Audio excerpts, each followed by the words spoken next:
Meus irmãos e minhas irmãs, Jesus nos abençoe. Que Ele continue sendo o caminho por onde devem trilhar os nossos pés. Ninguém antes dele e ninguém depois dele. Jesus foi e continua sendo o maior mestre de todos os tempos. Um pedagogo inigualável, portador de profundos conhecimentos, espírito mais elevado que colocou os pés em nossa terra. Como diz o evangelista João, o Verbo que se fez carne e habitou entre nós. Evidentemente que Jesus de Nazaré, com o conhecimento que ele possui, ele poderia, há 2000 anos, utilizar-se de um verbo rebuscado, falar palavras difíceis, mostrar através da oratória todo o seu conhecimento e deslumbrar as pessoas. Entretanto, ele não queria deslumbrar. Ele queria conquistar o coração das pessoas. Ele queria que a criatura humana pudesse edificar o reino de Deus no próprio coração. E como pedagogo inigualável, ele escolheu falar em parábolas, porque era o coração que ele queria atingir.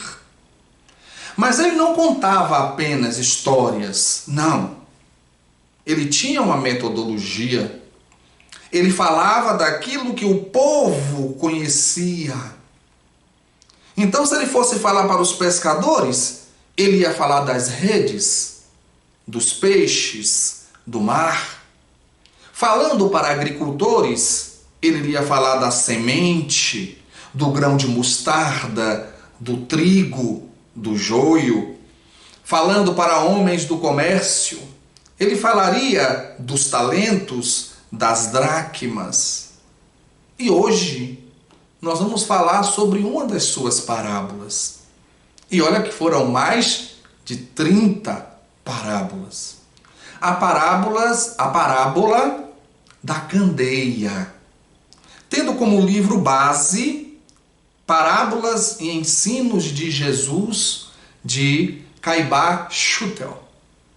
Então nós vamos pedir aos irmãos a permissão só para ler a citação do Evangelho que faz Caibá Schutel, do Evangelho de Lucas e do Evangelho de Marcos. Diz assim o Evangelho de Lucas no capítulo 8, versículo 16 a 18. Ninguém, pois, depois de acender uma candeia, a cobre com um vaso ou a põe debaixo de uma cama. Pelo contrário, coloca-a sobre um velador, a fim de que todos os que entram vejam a luz. Porque não há coisa oculta que não venha a ser manifesta, nem coisa secreta que se não haja de saber e vir à luz. Vede, pois, como ouvis, porque o que tiver se lhe há dado, e ao que não tiver, até aquilo que pensa ter, se lhe há tirado. Isso é o Evangelho de Lucas. No Evangelho de Marcos está assim: e continuou Jesus: porventura vem a candeia para se pôr debaixo do módio ou debaixo da cama? Não é antes para se colocar no velador? Porque nada está oculto senão para ser manifesto. E nada vos foi escondido senão para ser divulgado. Se alguém tem ouvidos de ouvir, ouça. Também lhes disse: atentai no que ouvis, à medida de que usais, dessa usarão convosco. E ainda se vos acrescentará, pois ao que tem, ser-lhe-á dado. E ao que não tem, até o que pensa ter, ser-lhe-á tirado. A candeia, essa parábola, é uma parábola muito significativa, porque a candeia nos traz a luz. E a luz é indispensável à vida. Tanto a vida material como a vida espiritual. Nós lembramos que em determinado momento Jesus disse: vós sois a luz do mundo. Vós sois o sal da terra. E o sal, ele serve para salgar e para conservar. Muitas coisas, muito material orgânico, com sal, fica conservado. Como o sal serve para salgar e conservar, a luz serve para iluminar e serve também para os fenômenos da vida. Imaginemos 10 dias sem o sol. 10 dias sem a luz do sol. Os vegetais não suportariam e morreriam. Os animais, aqueles que se alimentam de vegetais, morreriam. Toda a cadeia alimentar estaria morrendo. E a vida se extinguiria na terra. Então, a luz, ela ilumina, e em termos de terra, de sol, dá a vida, proporciona a vida. Espiritualmente falando, a luz do conhecimento, a luz da verdade, a luz da sabedoria. Sem essa luz, nós, espíritos, estamos atordoados, perdidos. Em vários momentos do Evangelho, Jesus fala sobre a luz.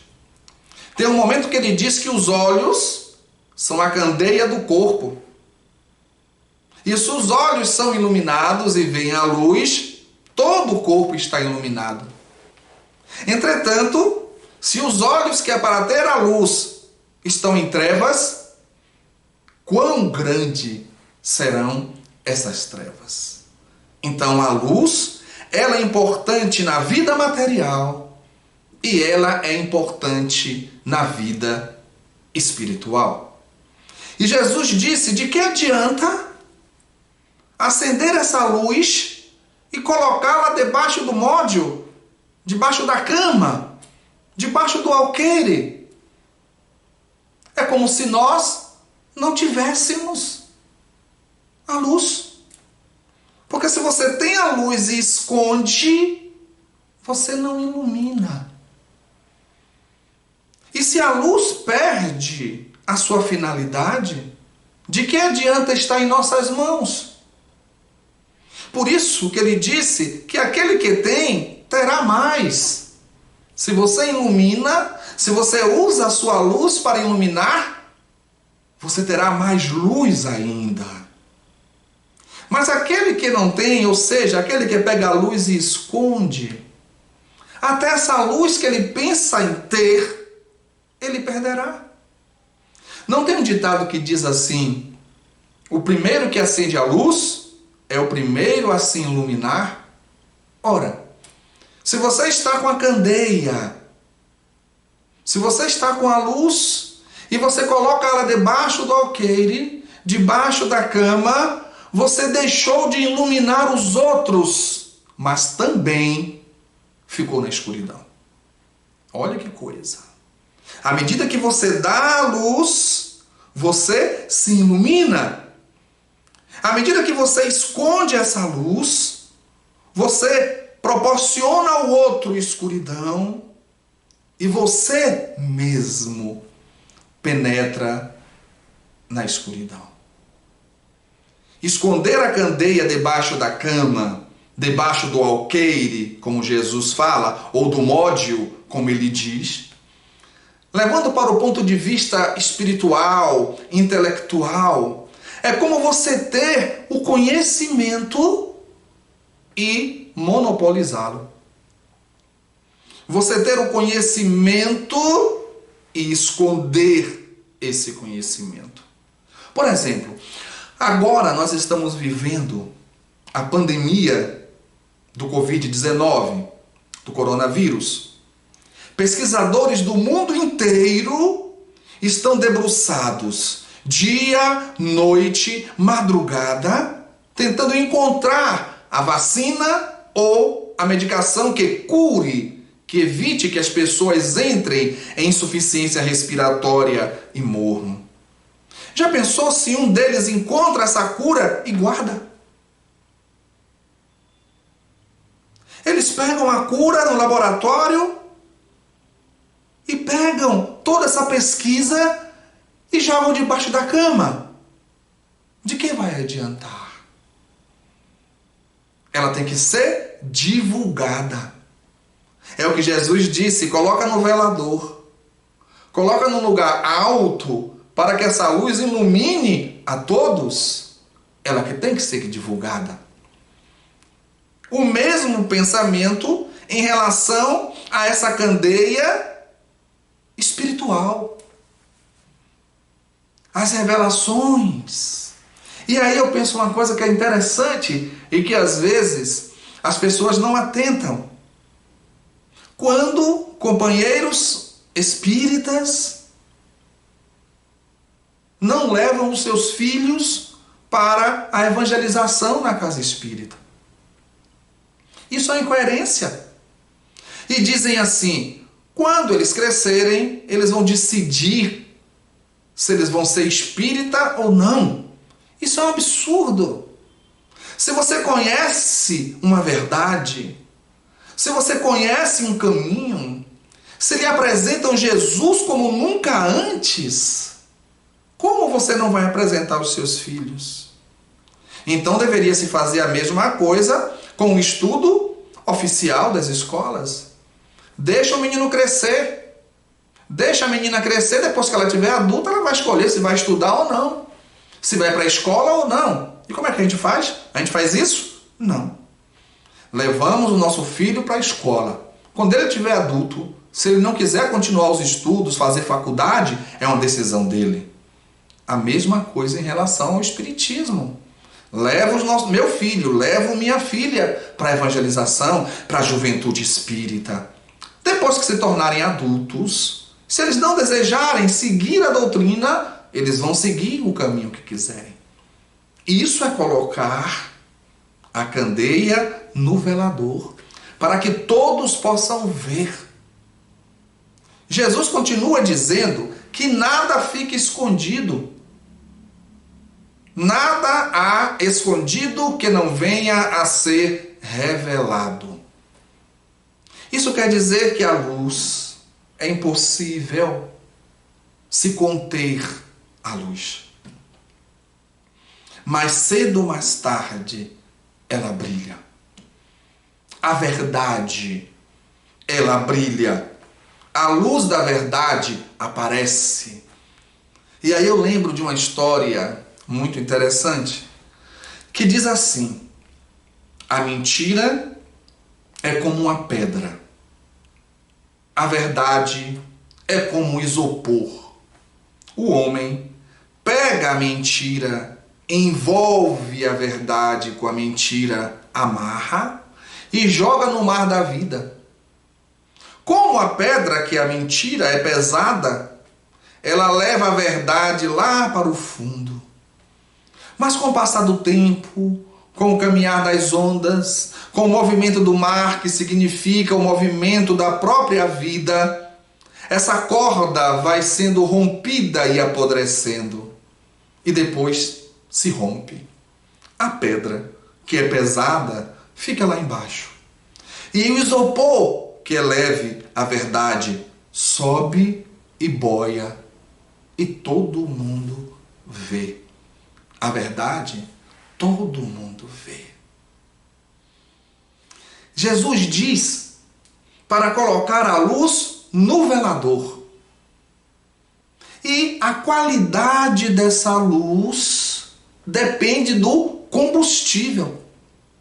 Claro, naquele tempo era azeite, né? Era com um tipo de óleo que se acendia, né? O tição do fifó, como chama aqui no Brasil, né? Que na realidade é candeeiro, também chama-se aqui no Brasil, depende das regiões, mas naquela época era candeia. Então, a qualidade do combustível vai dizer da potência da luz, da força da luz. Quanto melhor o combustível, mais forte a luz. E qual é esse combustível em relação a nós? O conhecimento é um combustível. A fé é um combustível. O discernimento é um combustível. O bom senso é um combustível. A caridade, a solidariedade são combustíveis. Mas todos eles são alimentados por um combustível muito maior. O maior de todos os combustíveis. O amor. O amor é o maior de todos os combustíveis. Foi por amor que Deus construiu o universo. Foi por amor que Deus construiu os astros. E Deus construiu cada um de nós. O interessante, meus irmãos e minhas irmãs, é não esquecer que toda luz é importante. Toda luz é importante. Quando você olha à noite, numa noite de primavera, um céu sem nuvens. Quando você olha para o céu, você vê miríades de estrelas, não é? É lindo. Elas parecem diamantes incrustados na abóbada celeste. Um zimbório maravilhoso, não é verdade? E lá vocês podem enxergar estrelas que brilham mais e estrelas que brilham menos. Seja pela distância em relação à Terra, seja pela própria magnitude da estrela, mas todas brilham. Todas. E a estrela que brilha mais, não brilha mais porque tenha apagado uma outra estrela. Não. E a estrela que brilha menos, mesmo tendo perto uma estrela que brilha mais, não deixa de brilhar por isso. Todos nós somos estrelas, com brilhos diferentes, mas todos caminhando para um brilho maior. À medida em que nós trabalharmos o combustível dessa candeia, à medida que nós amarmos mais, essa candeia brilhará mais, essa luz brilhará mais. E aí vem Jesus e traz uma outra máxima muito interessante. Ele diz assim: que brilhe a vossa luz diante dos homens, para que os homens, vendo as suas boas obras, glorifiquem o Pai que está nos céus. Olha que coisa interessante. Jesus às vezes diz coisas que parecem um paradoxo, né? Lembra quando ele diz assim: eu não vim trazer a paz, eu vim trazer a espada. Eu vim fazer a filha ficar contra a sua mãe, o filho ficar contra o seu pai, e o homem terá em casa os seus inimigos. Mas depois ele diz: eu vos dou a minha paz eu vos deixo. Eu não dou a paz do mundo porque o mundo dá, mas depois toma. Eu, porém, vos dou a minha paz. Parece paradoxo, mas quando a gente vai estudar profundamente, nós percebemos a imensa sabedoria. É a mesma coisa nesse trecho. Quando ele diz assim: que brilhe a vossa luz diante dos homens, para que os homens, em vendo as suas boas obras, glorifiquem o Pai que está nos céus. Mas em outro momento ele diz, ele não fala para a gente assim: não faça suas obras para serem vistos pelos homens. Faça com a mão direita sem que a outra veja. Ele não diz isso? Não parece um contrassenso? Em um momento ele diz, não faça as suas obras na frente dos homens, e depois ele diz, para que os homens vendo as suas boas obras. Não é? Ele está falando em relação à intenção. Porque para a gente, na nossa cegueira, eu mesmo sou míope 2 vezes. Eu sou míope dos olhos do corpo e sou míope dos olhos da alma. A gente não consegue enxergar. Ele falou da intenção. Fazer as obras. Se você faz as obras com a intenção de ser visto pelos homens, você já teve sua recompensa. Mas se você faz as suas obras para o bem, e os homens observam essas obras, para eles serve de exemplo. E é interessante quando Jesus conclui a frase. Presta atenção à frase. Que brilhe a vossa luz, para que os homens, em vendo as vossas boas obras, glorifiquem o Pai que está nos céus. É o Pai que tem que ser glorificado, não a gente. Olha que coisa interessante. É o Pai que deve ser glorificado e não a gente. Se a gente faz as boas obras para ter a glória, já ganhamos a recompensa do mundo, que é a própria glória. Mas, se nós fazemos o bem para que o Pai seja glorificado, a nossa glória está com o Pai.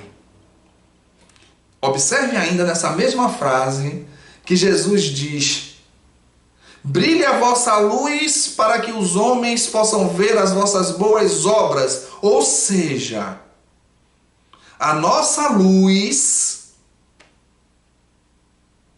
se expressa nas obras. A nossa luz se expressa no que fazemos. E quando nós falamos obras, não é apenas a cesta básica, o cobertor. Não, é tudo que nós fazemos. Seja materialmente dando, ou dando consolo, dando a palavra, dando a escuta, dando o carinho, a orientação, o discernimento. Então, a nossa luz, ela deve se expressar nas obras que devemos fazer, realizar diante dos homens. Não para a nossa glória, mas para que nosso Pai possa ser glorificado. E aí, quando ele fala do convite de fazer brilhar a luz, é semelhante ao convite que ele pede para semear. O semeador saiu a semear. A candeia dá a luz. O sal dá o gosto. É sempre um movimento de doação. Doação o tempo inteiro. Distribuir o conhecimento. Quanto conhecimento nós temos e guardamos? Quanto?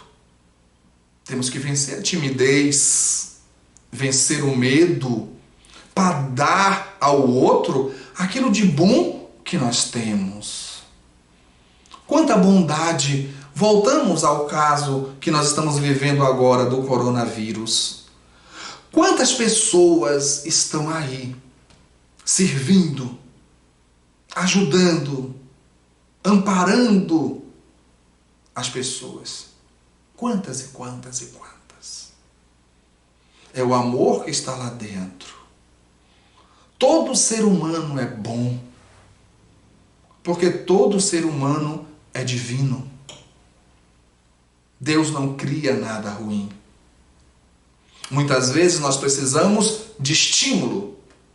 E no nosso nível moral, no nosso nível intelectual, no nosso nível de sensibilidade, a dor ainda é uma excelente professora.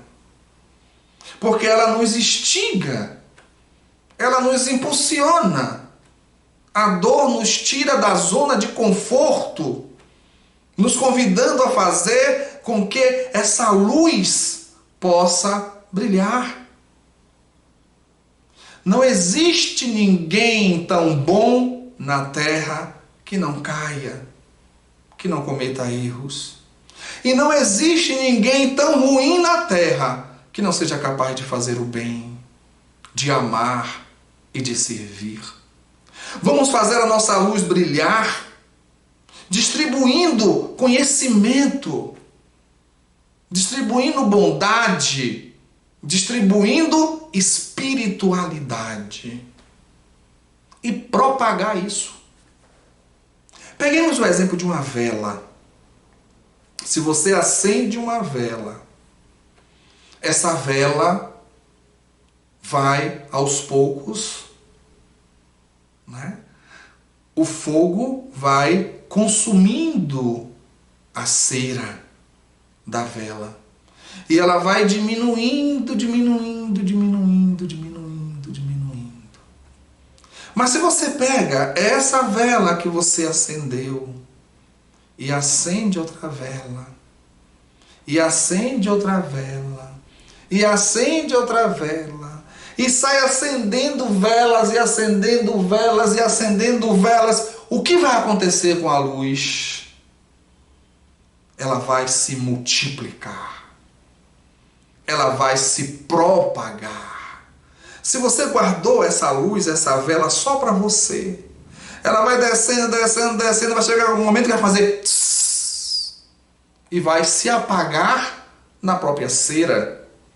Mas se você propaga, e outro propaga, e outro propaga, e outro propaga, essa luz vai iluminar o mundo inteiro. Meus irmãos, meus queridos irmãos, minhas queridas irmãs, nesse momento que nós não temos condições de estarmos juntos nas palestras e a fazemos através do vídeo, através da videoconferência, através das lives ou gravando, é um momento de grande reflexão para todos nós. É um momento de aprendizado que nós temos que aproveitar. Porque as pandemias sempre existiram. Na Idade Média, a peste. No século XX, 1918, 1920, a gripe espanhola, que matou mais de 50 milhões de pessoas no mundo. Década de 80, no seu finalzinho, a AIDS, que chegou terrível. Ebola, H1N1, todas essas epidemias, muitas se transformaram em pandemias, surgiram e foram embora. Mas deixaram aprendizado. A dor faz com que a gente cresça.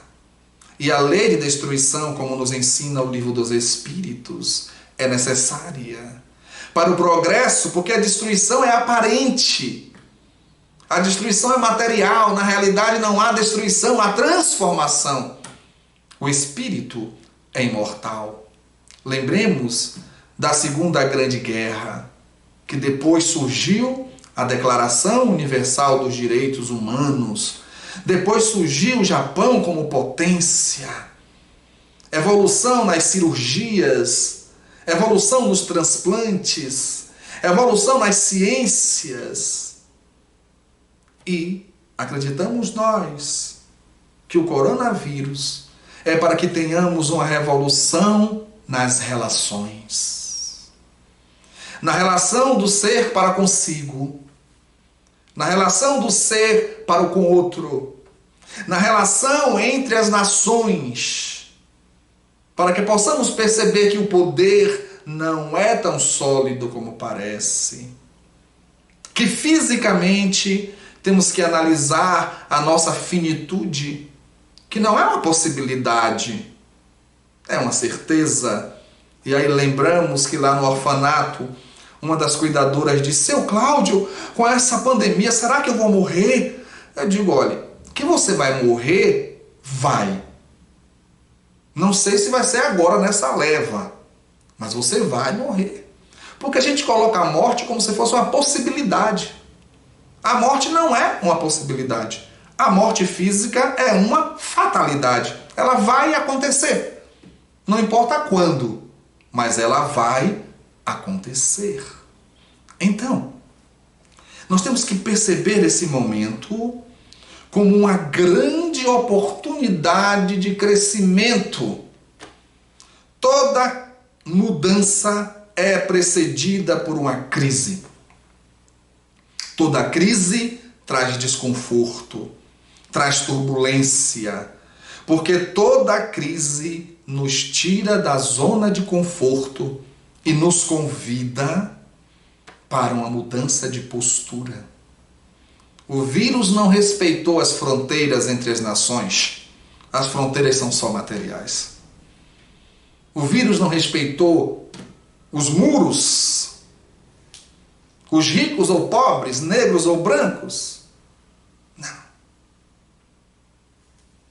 Ele veio democraticamente. Como a morte, ela é democrática. Então, toda vez que nós refletimos sobre a morte, na realidade é uma reflexão sobre a vida, sobre a nossa existência. Vamos refletir nisso. E Jesus, de uma maneira tão linda, no Sermão da Montanha, ele diz: vós sois a luz do mundo. Não se pode esconder uma cidade edificada sobre uma montanha, nem se pode acender a candeia e colocá-la debaixo do alqueire.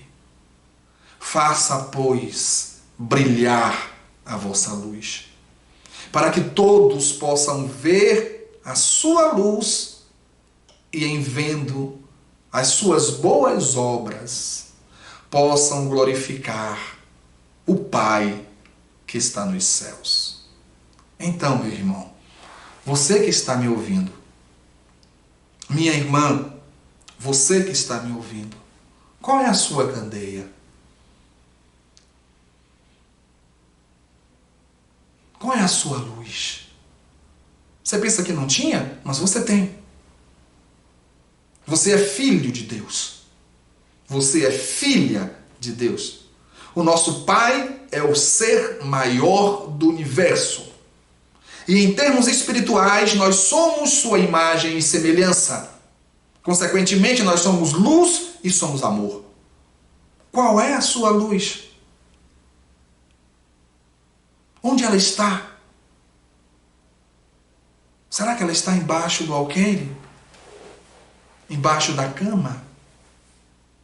Faça brilhar a vossa luz, mas não com a intenção de aparecer. Não com a intenção de aparecer. Muitas vezes você vê um refletor ligado, você vê a luz dele, mas você não vê o refletor, o design dele. Muitas vezes você não vê, porque você só vê a luz. Às vezes você vê a luz e não sabe nem de onde ela está vindo, mas você vê a luz. Então você tem luz, meu irmão. Você tem luz, minha irmã. Vamos sair da postura de coitadinhos. Não é isso que Jesus quer. Vamos sair da postura da falsa humildade, da falsa modéstia. Vamos fazer essa luz em nós brilhar, para que possa iluminar a todas as pessoas, e iluminar a gente também. E eu queria fazer um convite a vocês. No dia 1º de dezembro de 2019, nós lançamos o nosso canal no YouTube. O canal Caminho Luminoso. Não é luminoso, não é com L no início, é com N. N de nós.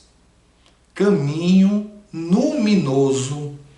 Nesse canal, dia de quarta-feira, nós colocamos vídeos sobre estudando o Espiritismo. Temas diversos.